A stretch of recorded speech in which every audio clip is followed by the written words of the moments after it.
Bonjour. Un an après les 40 ans des Fraternités du Bon Pasteur.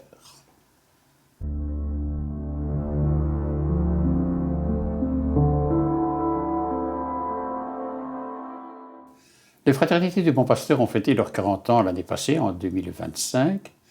Et cette année, nous voudrions revenir sur la présentation des Fraternités du Bon Pasteur. Alors nous y consacrerons toute cette émission Signe des temps. Et pour entrer dans l'ambiance, je vous propose de retrouver le chant d'entrée de la célébration de ce 41e. C'était le beau psaume « Le Seigneur est mon berger, je ne manque de rien ».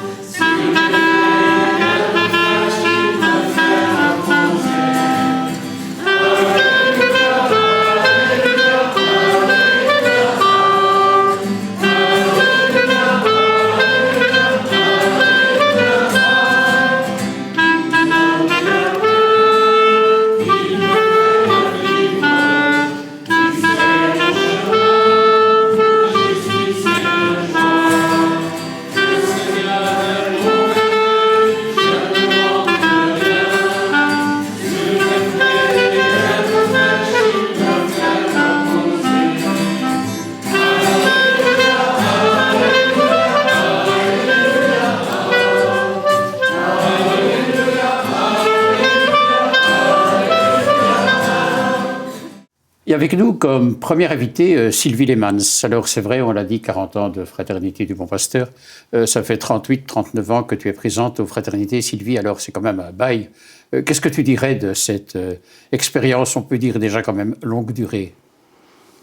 Oh ben, au départ, on m'aurait dit ça, j'aurais jamais pensé que je resterais si longtemps. Moi, je ne pensais pas non plus que je venais pour un an ou deux. C'était quelque chose de sérieux et où je me sentais vraiment appelée. Mais bon, au fil des années,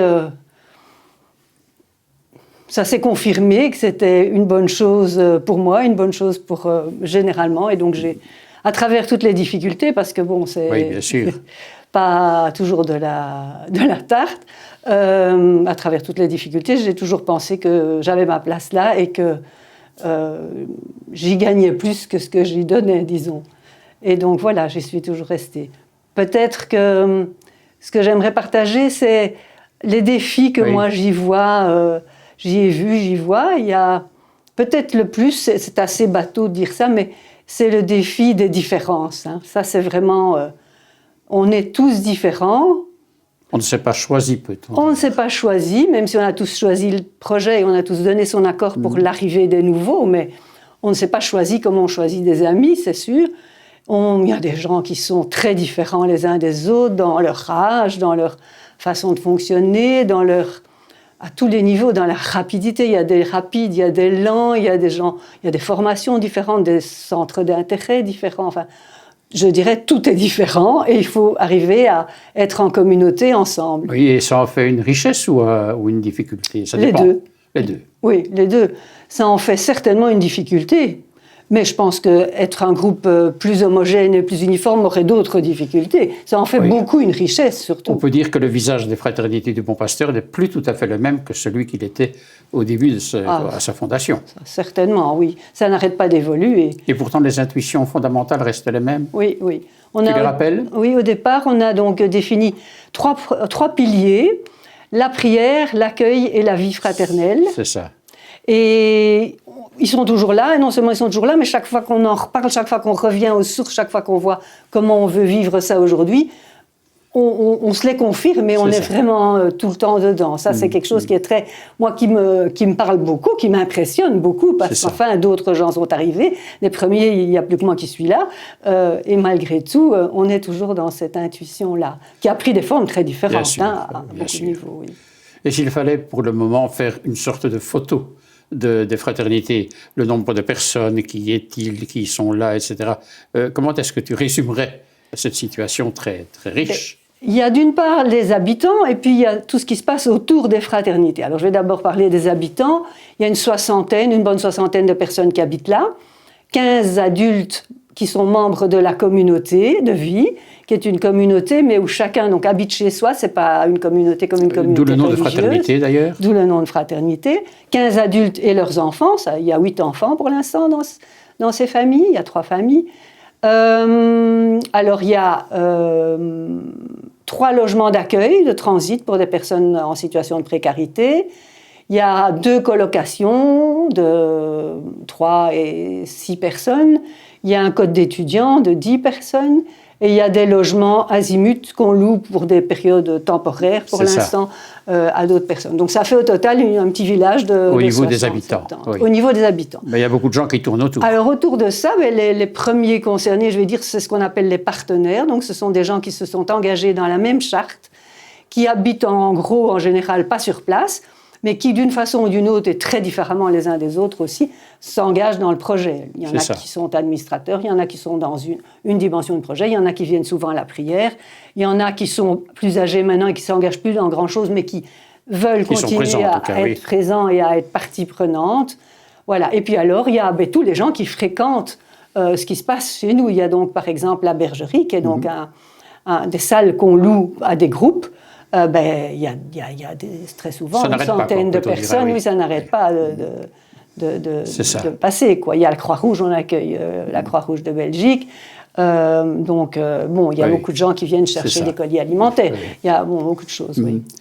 Ça veut dire quand même beaucoup de choses, une belle diversité. Je vous propose d'approfondir ce que Sylvie vient de nous présenter avec un reportage qui a été réalisé l'an passé par Catobel.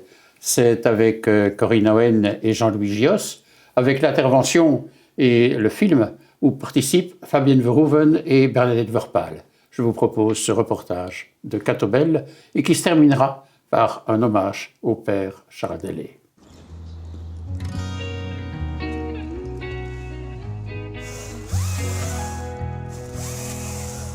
À Woluwe-Saint-Pierre, c'est la journée des travaux collectifs pour les familles et les proches des fraternités du Bon Pasteur.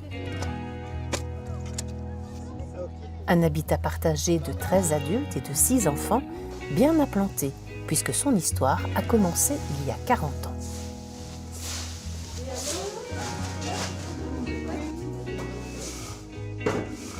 Alors, c'est un prêtre, un couple, rapidement 2-3 autres familles qui ont souhaité vivre ensemble, tout en ayant chacun leur vie familiale, leur vie personnelle, leurs engagements à l'extérieur, etc.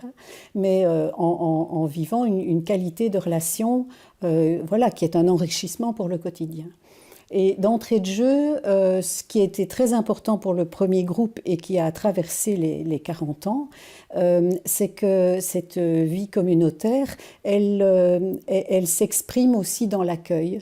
Et donc ça, c'est très important pour nous. Que ce soit aujourd'hui avec le projet Transhumance, où donc des appartements supervisés sont mis à disposition de personnes qui traversent une difficulté. Et donc ils sont accueillis chez nous transitoirement et partagent un certain nombre de choses avec nous pendant leur présence ici. Et puis bien sûr, il y a la bergerie, donc des salles qui sont mises à disposition pour toutes sortes d'activités, de gens qui viennent de l'extérieur, qui parfois ne restent que quelques heures ou qui viennent pour des sessions plus longues et qui partagent aussi certains aspects de notre vie ici.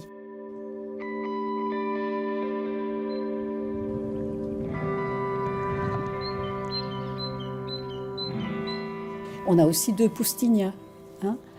Donc ça c'est vraiment dans le parc qui est absolument merveilleux, hein. C'est un site tout à fait extraordinaire et nous avons 2 ermitages qui permettent un temps de silence, de prière, voilà. Et donc c'est une manière de...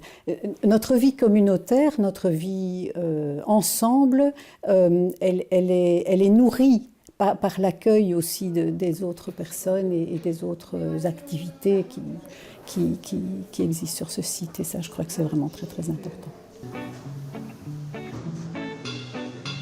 Après le jardinage et les travaux d'entretien, grands et petits mettent la main à la pâte pour préparer le repas. Un moment de convivialité pour la 60aine de personnes qui partagent de près ou de loin la vie de la communauté. Quels sont les liens que vous tissez les uns avec les autres ? Alors, Si je devais résumer, je pourrais dire, on n'est pas une famille, ce ne sont pas des relations de travail, ce ne sont pas nécessairement des amis, et c'est tout ça à la fois. Voilà.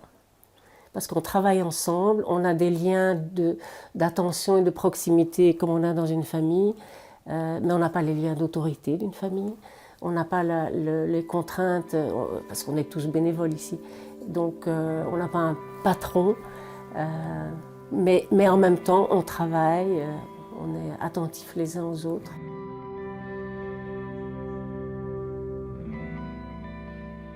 Est-ce qu'il y a des règles de vie collective ?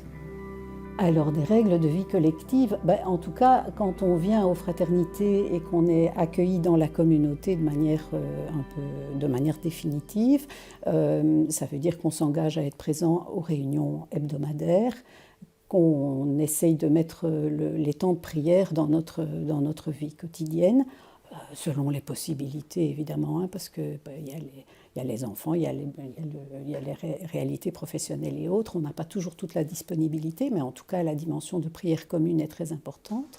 Il y a le fait de porter l'ensemble du site et donc d'avoir des temps de travaux fraternitaires, des temps de réunion pour faire fonctionner le site, etc. Régulièrement, les enfants poussent la porte de Fabienne pour raconter leur journée et pour prendre le goûter. Quelles sont les difficultés à vivre ensemble ? On a chacun, par exemple, nos repères sur le plan de l'éducation des enfants. Nous avons notre manière de nous situer par rapport à l'argent. Nous avons nos manières de vivre notre foi chrétienne, bien évidemment. Nous avons un rapport à l'intimité aussi, qui est très différent d'une personne à l'autre. Chez certains, la porte est toujours ouverte, chez d'autres, c'est impensable. Donc, il faut apprendre à vivre avec toutes ces différences. C'est ça, en fait, ce sont les différences qui sont les enjeux et qui permettent aussi à chacun de dépasser ces petites limites et puis de s'ouvrir à plus large. Et ça, c'est sûr que c'est une école quotidienne. Une des forces des fraternités du Bon Pasteur, c'est de ne pas être centré sur le logement, sur le groupe tel quel, mais sur la mission de ce groupe, sur la raison d'être. Et qu'est-ce qui est au fondement ? C'est l'appel de l'Évangile, je crois, c'est vraiment ça. C'est une manière de vivre notre foi chrétienne ensemble. Et donc, on est invité chaque fois à se remettre en question. Et du coup, on peut passer au-dessus des difficultés, je pense, ou traverser en tout cas les difficultés.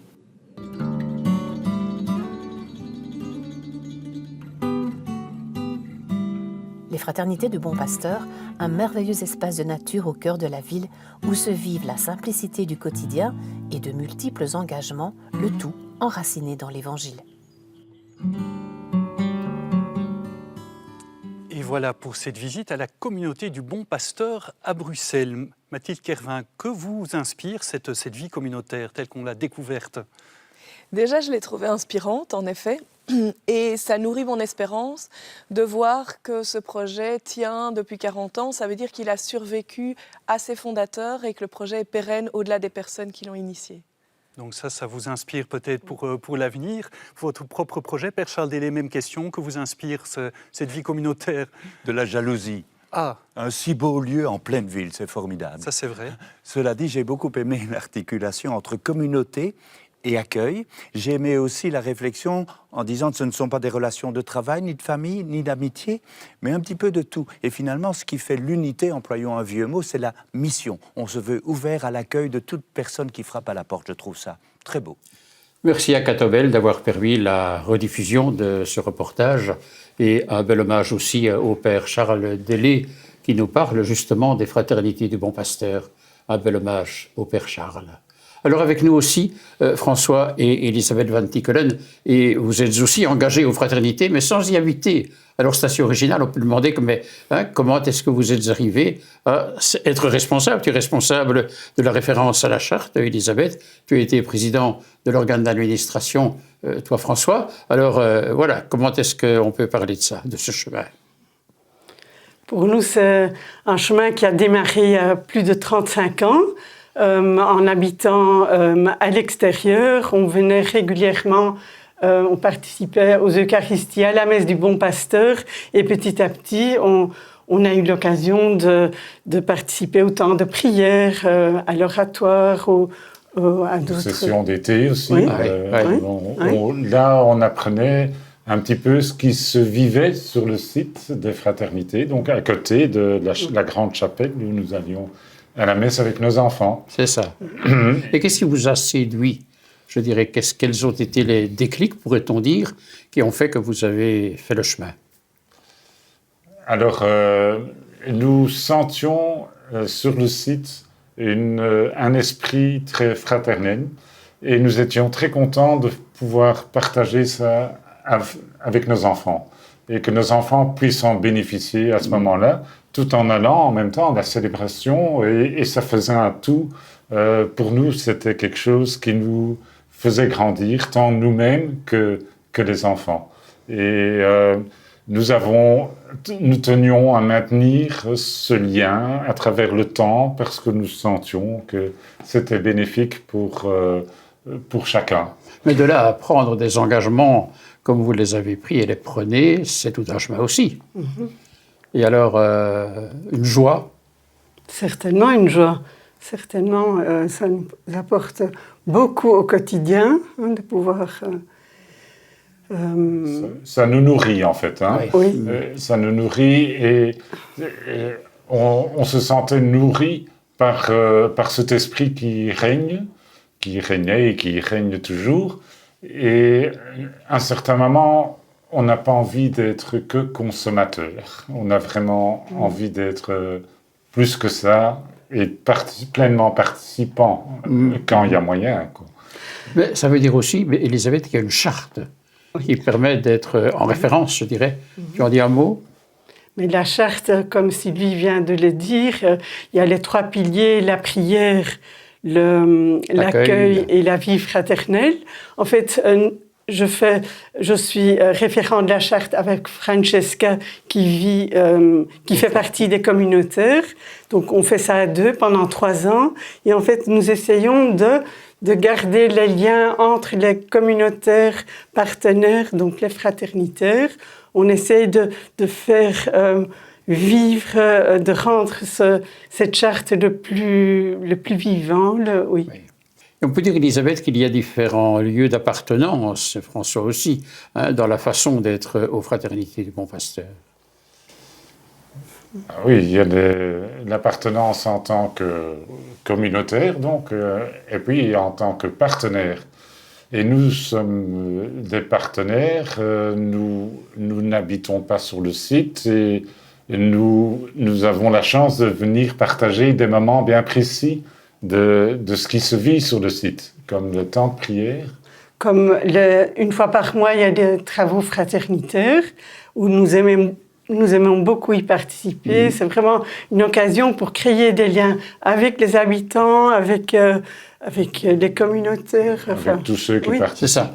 Et en fait, c'est un véritable engagement, on peut le dire. Finalement, c'est un engagement de personnes qui n'habitent pas, mais qui sont pleinement engagées dans... Nous sentons qu'il y a une certaine fidélité dans cet engagement qui se construit et qui est bien de maintenir pour pouvoir contribuer au projet. C'est ça. Nous pensons que cette fidélité dans l'engagement permet d'avancer avec le projet et dans le projet. S'il y avait un défi à relever dans le monde d'aujourd'hui, parce qu'une communauté n'est pas un en soi tout à fait isolé, elle est au cœur des réalités du monde et de l'Église, qu'est-ce que vous diriez comme intuition, comme défi important pour les fraternités après 41 ans aujourd'hui d'existence? Je crois qu'un grand défi pour les fraternités du Bon Pasteur, c'est de pouvoir continuer à répondre aux besoins de la société d'aujourd'hui et évoluer avec cela. Et donc continuer à percevoir là où elle peut contribuer à la société. Et je crois que nous devons nous questionner régulièrement dans la façon dont nous remplissons les trois piliers, la prière, l'accueil et la vie fraternelle. Donc, dans quel sens est-ce que la société peut en bénéficier de ces trois piliers? C'est ça. Un signe donné, finalement. Voilà, exactement. Oui, tout à Alors, fait. si en conclusion, il y avait, je dirais, une façon de dire à des gens qui se posent un peu la question, comme vous voulez être posé, qu'est-ce que vous leur diriez? Pas évident. Non, mais régulièrement, oui, les inviter à venir, pourquoi pas. Parfois, nous venons avec nos petits-enfants à la prière. Aux travaux fraternitaires, ça arrive aussi. On sent que, oui, ils sont aussi, comme nous, touchés et nourris par tout ce qui se vit sur place. C'est ça. En tout cas, merci de votre témoignage de présence et d'engager aux Fraternités du Bon Pasteur. Je le dis sans y habiter, mais ça montre bien la diversité des appartenances.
Nous prolongeons notre découverte des Fraternités du Bon Pasteur 1 an après les 40 ans, donc 41e anniversaire, avec la participation de Francesca et de Emanuele. Un couple, vous êtes ici peut-être depuis combien de temps et qu'est-ce qui vous a amené à vous engager comme habitant, puisque vous habitez vraiment avec vos 3 enfants, aux Fraternités du Bon Pasteur? Quel est votre chemin? En fait, depuis qu'on est en couple, mais même avant, on a toujours habité dans des habitats groupés, participatifs en tant qu'étudiants. Moi, j'habitais dans la maison de la pastorale de l'Université de Venise. On était 112 et après on a habité ensemble en Allemagne dans un habitat groupé intergénérationnel. Très très chouette projet. Et quand on est arrivé en Belgique, plus ou moins à la moitié de 2018 pour le boulot de Emma, on a commencé à chercher une dimension d'habitat groupé. Il y avait moins de projets qu'ailleurs, disons. Et après une petite expérience dans un habitat groupé inclusif, qui a été pour nous une très belle expérience, mais en tant que famille avec 3 enfants en bas âge, ce n'était pas ce qu'on cherchait vraiment, parce qu'on cherchait une mixité différente et surtout un habitat où on pouvait vraiment s'épanouir en tant qu'être humain et être nous-mêmes. Et du coup, grâce à notre aîné qui était à l'école du Bois aux Fraternités du Bon Pasteur, on a découvert les fraternités. C'est ça. Et on a commencé petit à petit à cheminer, faire la connaissance des fraternités, à cheminer. Et pour nous, c'était un peu l'occasion de en fait, trouver un groupe de personnes avec lequel partager notre foi de façon critique et avec lequel on aurait pu grandir en tant que couple et en tant que famille en faisant expérience d'une vie qui, à notre avis, c'est un peu un modèle pour le futur et un modèle de vie durable. Une dimension un peu prophétique, finalement, dans le monde d'aujourd'hui. Oui. Rien que ça, voilà. Ouais. Rien que ça. Voilà. Emanuele, peut dire tu es professeur d'université en philosophie à la KU Leuven, à Leuven. Oui. Toi, tu es professeur d'art, Francesca. D'histoire de l'art. D'histoire de l'art, pardon. Peut-être aussi ton chemin, enfin ensemble bien sûr, mais que dirais-tu?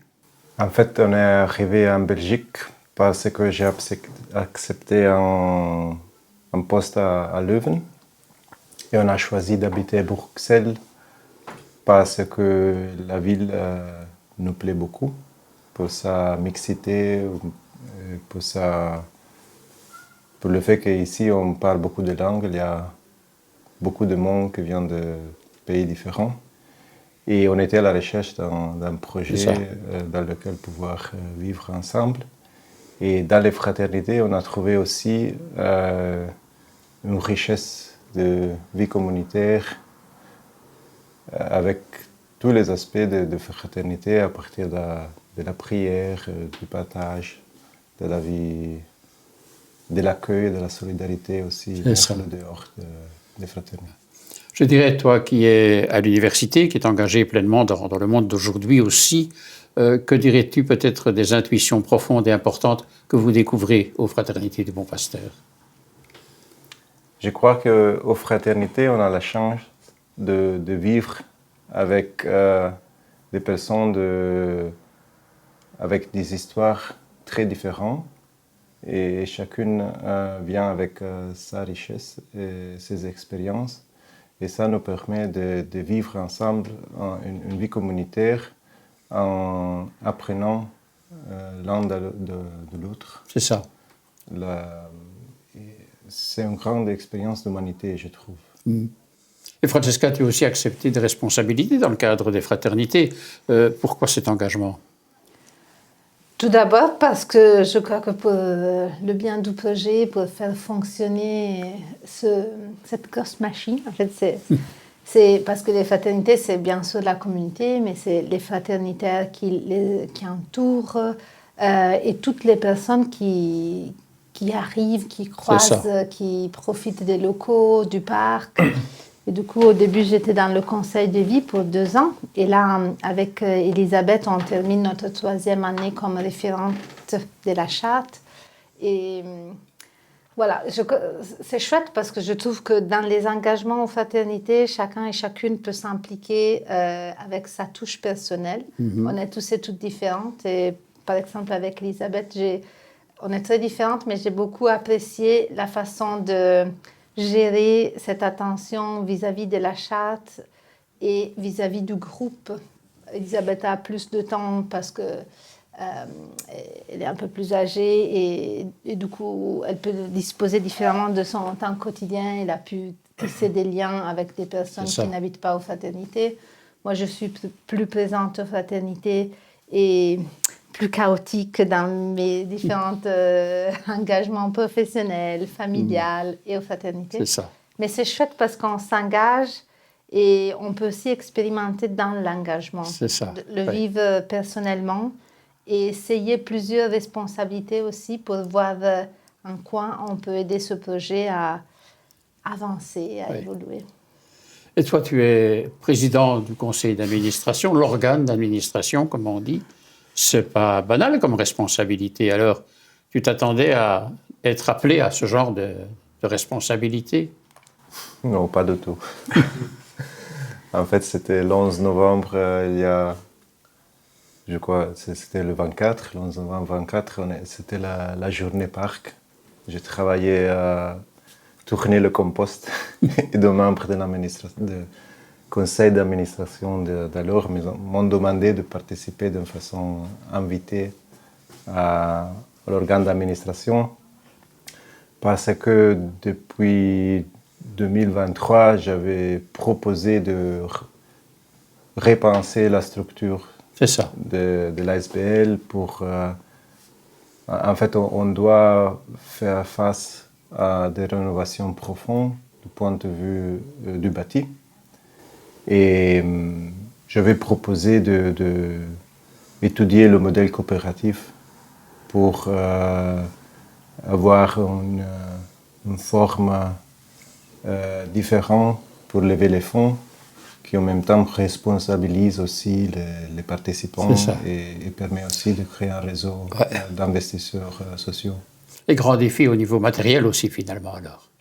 C'est un défi sous plusieurs points de vue. En fait, c'est un grand défi au niveau d'énergie qu'il faut investir, au niveau du temps. Et par rapport au projet, c'est un grand défi au niveau matériel et au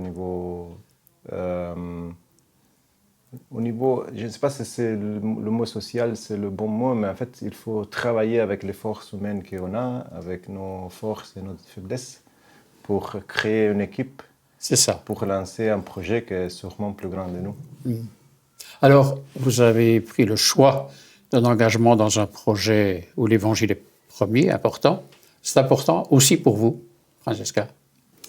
L'Évangile en tant que tel, moi je trouve que, en fait, ce que je trouve important en tant que chrétienne aujourd'hui et en tant que maman et femme, c'est vraiment de vivre dans une tradition qui arrive beaucoup.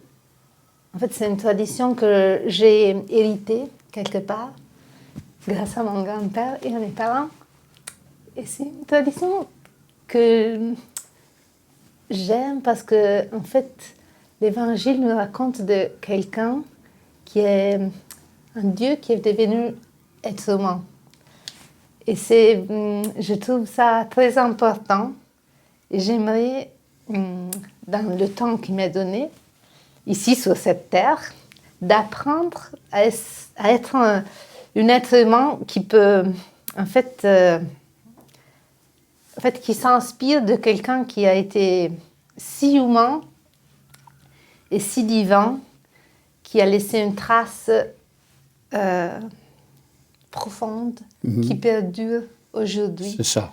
Et aux fraternités, c'est très chouette parce que chacun vit sa foi dans une façon profonde, partagée, mais aussi critique. C'est ça. Et je trouve que aussi pour nos enfants, c'est très important. Oui, oui. Un peu la même chose, la même expérience, Emmanuel? En fait, je crois qu'aux fraternités, on vit l'Évangile comme un chemin d'humanité. Et je crois aussi qu'on expérimente aussi une forme d'église partagée et proche qui donne la possibilité à chacune et chacun de nous de participer d'une manière active selon notre capacité, nos talents, nos possibilités. Et je trouve que ça, c'est vraiment un chemin d'une foi adulte, je trouve. L'Évangile. Oui, de recherche. Oui. C'est ça. On peut dire que, tout doucement pour terminer, vous avez une expérience aussi multiculturelle. L'Italie, l'Allemagne, la Belgique maintenant. Cette dimension est importante pour vous. Enfin, elle est là. Non? Vous êtes aussi dans des pays qui sont en Europe, quoi. Oui.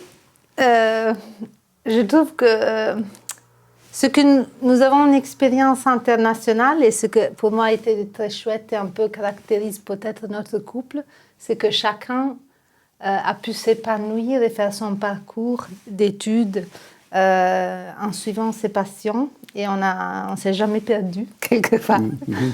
Et entre la Belgique, on a habité ensemble en Allemagne, en Belgique, en Italie, et là, les États-Unis, la France. On a beaucoup voyagé pour nos études, nos recherches. Et je trouve que un chouette apport qu'on peut peut-être donner, c'est aussi ce multilinguisme. Oui.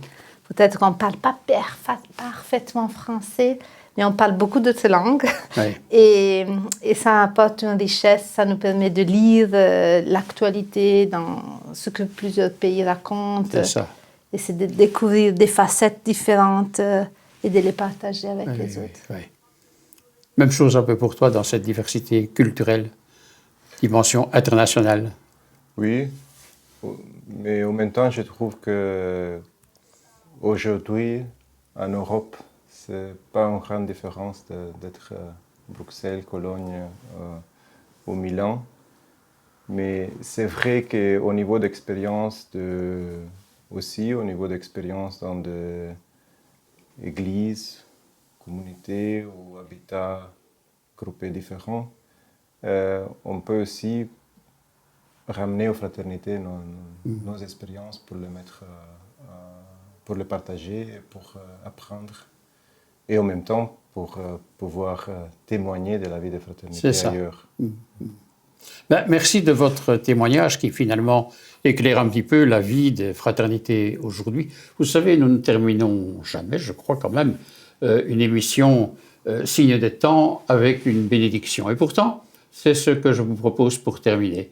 Lors des 40 ans, c'était l'an passé, en 2025, au terme de la célébration, on m'avait demandé de donner la bénédiction finale. C'est cette bénédiction qui oriente un peu quelques projets que je vous propose maintenant pour terminer. Le temps de la bénédiction, c'est un peu le temps de l'envoi, de l'action de grâce,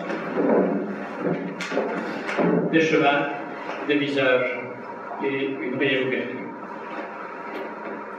Seigneur, ils sont nombreux les chemins parcourus depuis 40 ans.